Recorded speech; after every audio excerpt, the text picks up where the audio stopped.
How important is signing Ilya Sorokin this offseason to the Islanders' future? We'll talk about that, the season Sorokin had, and a lot more coming up on today's Locked On Islanders podcast. Your Locked On Islanders, your daily podcast on the New York Islanders. Part of the Locked On Podcast Network, your team every day.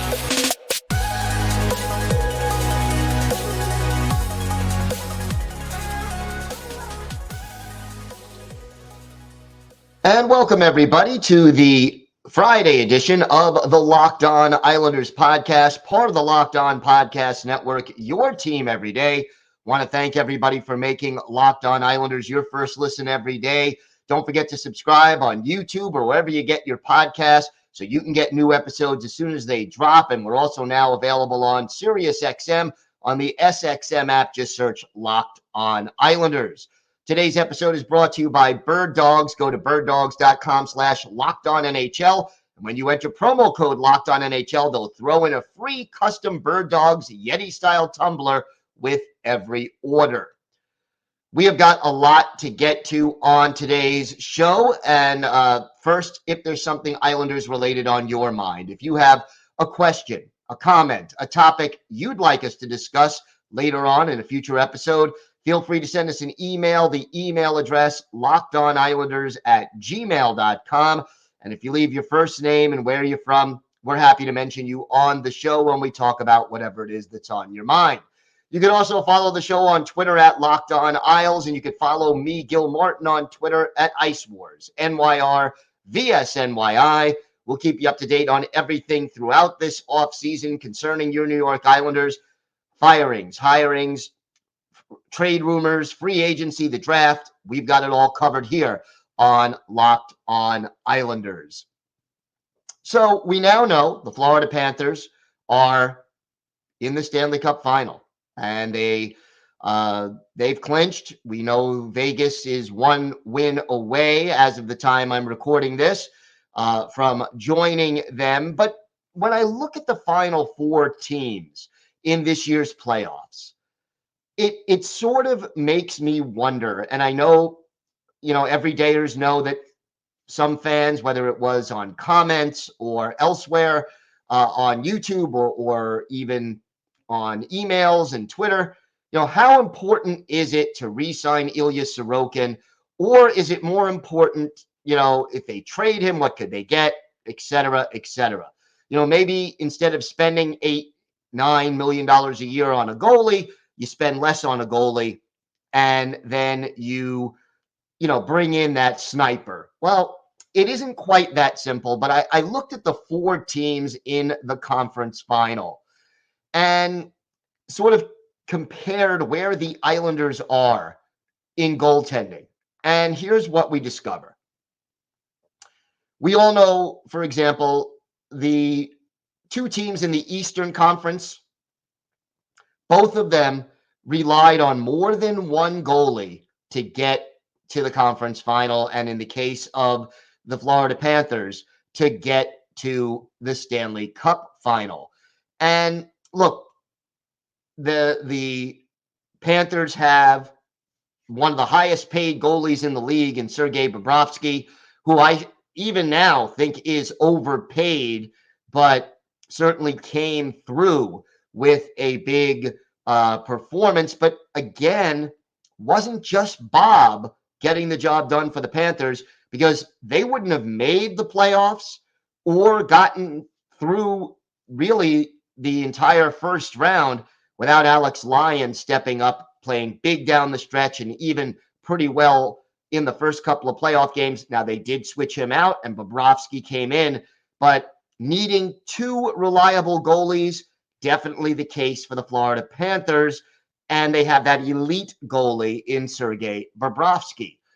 The Carolina Hurricanes, we saw them in the playoffs.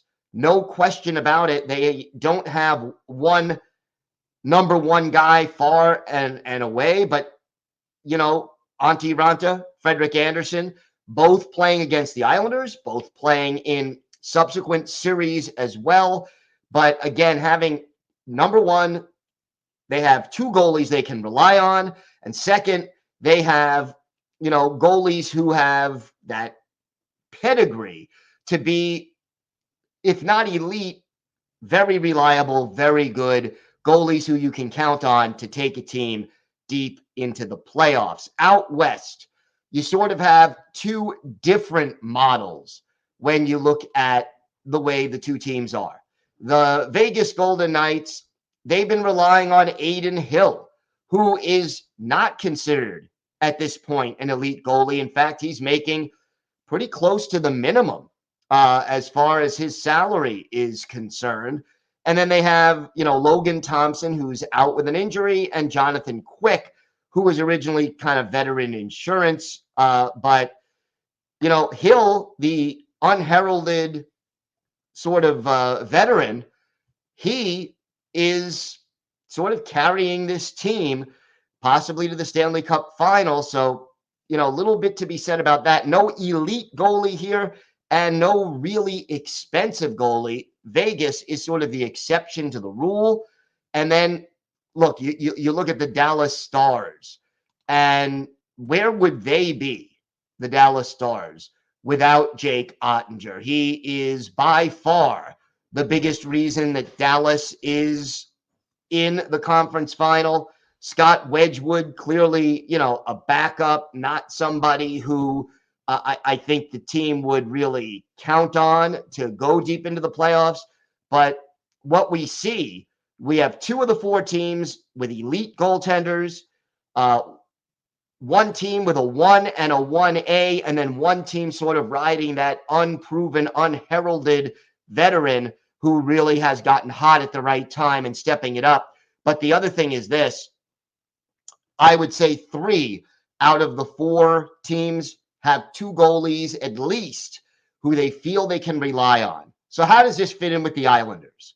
Well, certainly Ilya Sorokin gives them one of the top 3 goalies in the league this year, an elite goaltender for sure.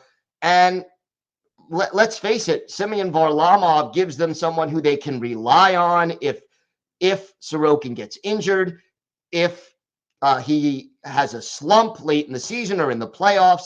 You want to turn it over to Varlamov for 2, 3, 5 games. You can do that.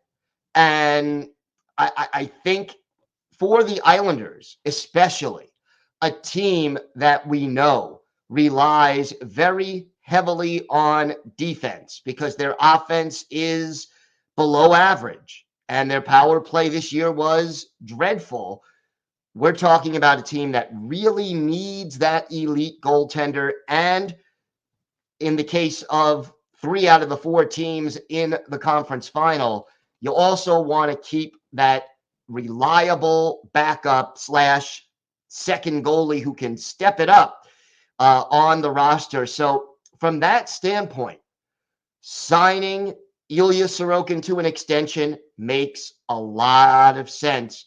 And hopefully it's something that Lou Lamoriello will get done this offseason, because everydayers, as you know, that we discussed last week, the price for any player is only going to go up with each passing season as the cap goes up, as free agents sign big deals. All of a sudden, the cost of the best goalie in the league, it never goes down. It only goes up. You sign Ilya Sorokin this year, you probably save anywhere between $500,000 and $1.5 million in cap space per year, because if you wait, somebody else is going to be signed as that elite, highest paid goalie. And then Ilya Sorokin's agent is going to say, well, if so-and-so is making $10 million a year, I am better than them. I'm certainly worth at least that much.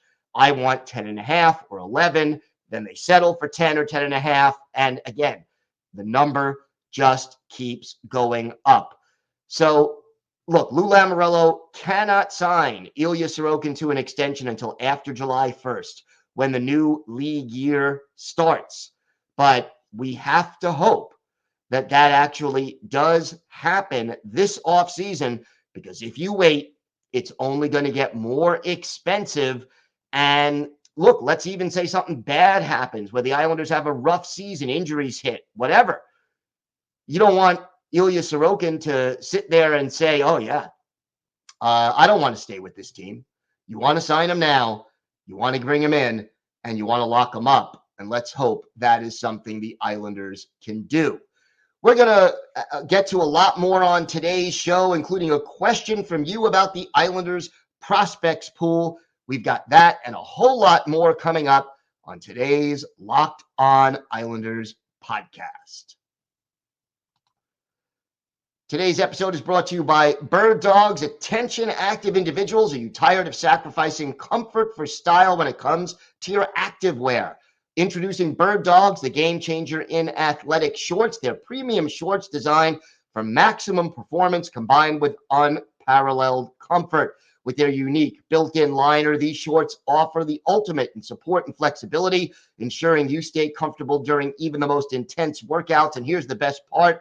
Birddogs are more than just workout gear. They're versatile enough to take with you from the gym to the street without skipping a beat. They're made of a premium breathable fabric that keeps you cool and dry throughout your activities. Order your pair of Birddogs today and join the thousands of satisfied customers who have made the switch. Just visit birddogs.com/LockedOnNHL.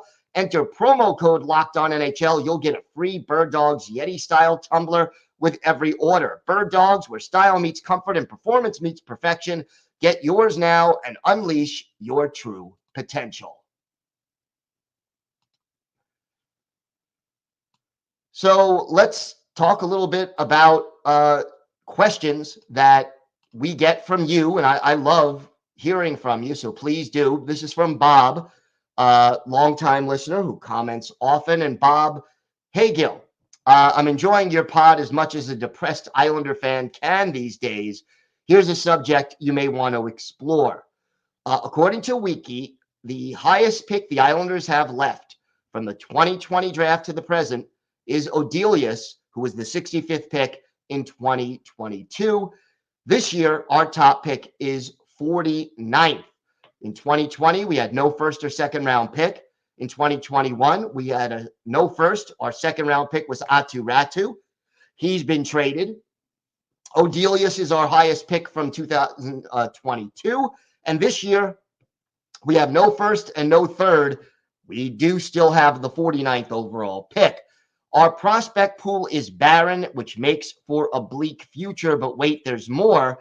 Yoda, which is what he calls Lou Lamoriello, may not be done trading away our future. What will he offer if he's smart enough to unload Bailey? More future picks? Wallstrom? Would anybody take Bailey if he's packaged with Holmstrom, Bolduc, both? I feel the dark side coming because the Jedi trade mind of Yoda, it abandoned him long ago. The Devils got the best he had to offer. Go ahead, predict our future. Perhaps it isn't as bleak as I think. Bob, it's a good question, and I feel your pain. And I think the only couple of things I can say about this is that, number one, yeah, the prospect pool is not looking great right now. And, you know, we've talked, everydayers know over the last few weeks at different times that the Islanders are somewhere in the bottom 5 in the league in the ranking of their prospect pool. Hockey News had them at 27th. I think The Athletic had them at 30th. And I think the 27th rating was before the Atu Ratu trade. So, yeah, they're near the bottom of the prospects list. But a couple of things to remember. Number one, if the Islanders do re-sign Ilya Sorokin, that gives them an elite goaltender who can keep them close in games that they really don't deserve to win, and who can steal some of those games. So there is that aspect of it. It certainly gives the Islanders more to work with as far as a margin for error. And then I guess the other thing is this. When you look at the last 3 drafts, and that's, Bob, where you were focused on, yeah, Lou Lamoriello has traded away too many of these picks. Not going to argue that with you. But he has done a good job of finding some diamonds in the rough in the later rounds. 2020, for example, 5th round, William Dufour, now one of the Islanders' top prospects. Alex Jeffries, also considered, he was a 4th round pick, also considered somebody who is one of the better prospects in the Islanders grouping.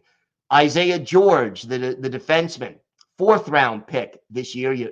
You know, again, considered one of the better prospects. And how about Matthew Maggio, a 5th round pick in the 2022 draft?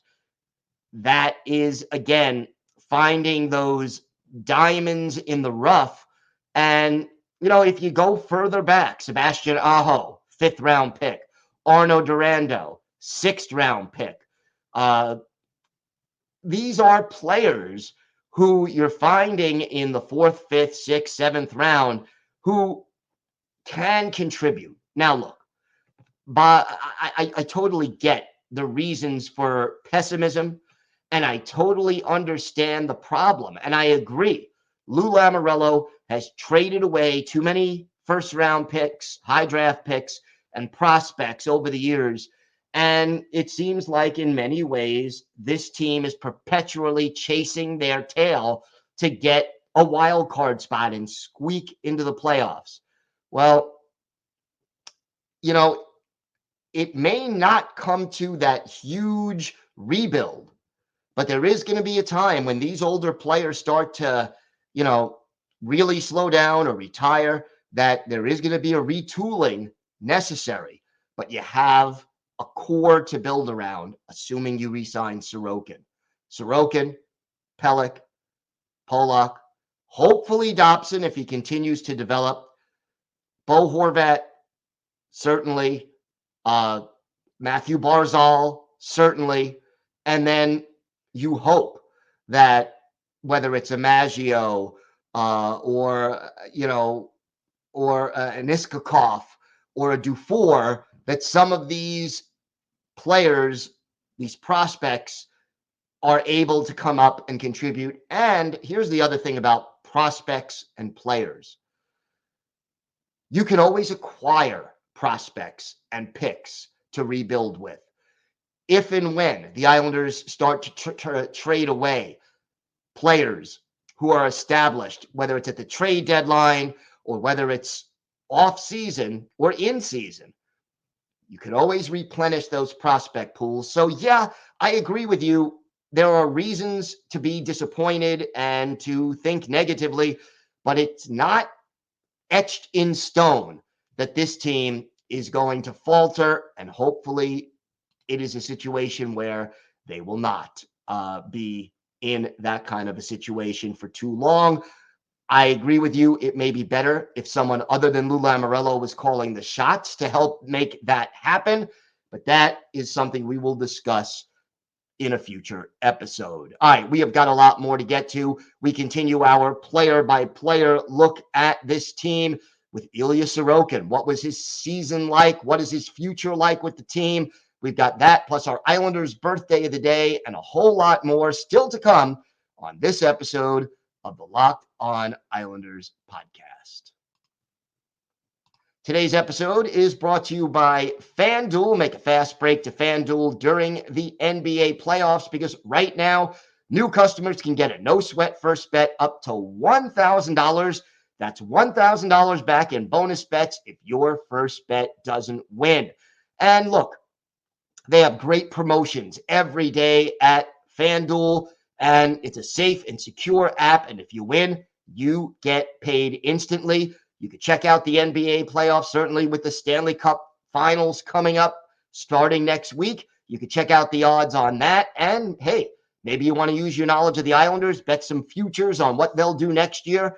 It's all there, and there's no better place to bet all the playoff action than America's #1 sportsbook. Visit FanDuel.com/lockedon and get a no-sweat first bet up to $1,000. That's FanDuel.com/lockedon. FanDuel, official sports betting partner of the NBA. So, Ilya Sorokin, his season, tough to argue anything bad about what Ilya Sorokin did this year. 31, 22, and 7, led the league with 6 shutouts, a 2.34 goals against average, 924 save percentage. He is now 27 years old. He will turn 28 in early August. And quite honestly, he is a Vezina Trophy finalist for a reason. No doubt in my mind, he is one of the top 3 goalies, I think, in the NHL. And while we all know who's going to win the Vezina, because it's going to be, Linus Ullmark from the Bruins, that doesn't mean you can't make a really good case for Sorokin playing in front of a team that was a lot more vulnerable defensively than the Bruins were, not getting as much goal support, and certainly, facing more shots and more quality scoring chances than Ullmark did. But, I can't force them to basically vote for Sorokin, but I think if you watched all the games that Sorokin played, and he played 62 of them this year, starting 60, you could make a really strong case as to why Ilya Sorokin should be the Vezina winner. And look, Sorokin, he has good reflexes. He is unorthodox at times. We've seen those paddle saves that are just unbelievable. But here's the thing. The one thing that I think makes him great for this team. He's cool. He doesn't get too high when things are going well. He doesn't get depressed when things are going poorly. He is sort of the eye of the hurricane. And if things are going crazy around him, he keeps his cool and plays at a very high level almost all the time. Yeah, there's going to be the occasional bump in the road, bad game. It happens. It happens to everybody.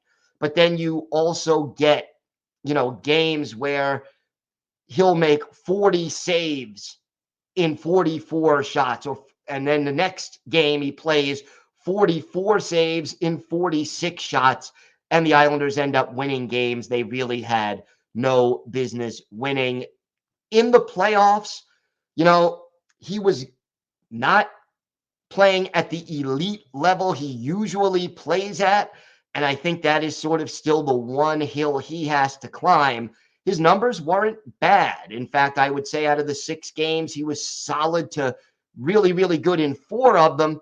But in games 2 and game 4, he just wasn't really good enough. And, he's got to be able to start taking that team on the long playoff run. And hopefully that is something he'll be able to do in the near future. But as of right now, I'm telling you, Ilya Sorokin, MVP of this team.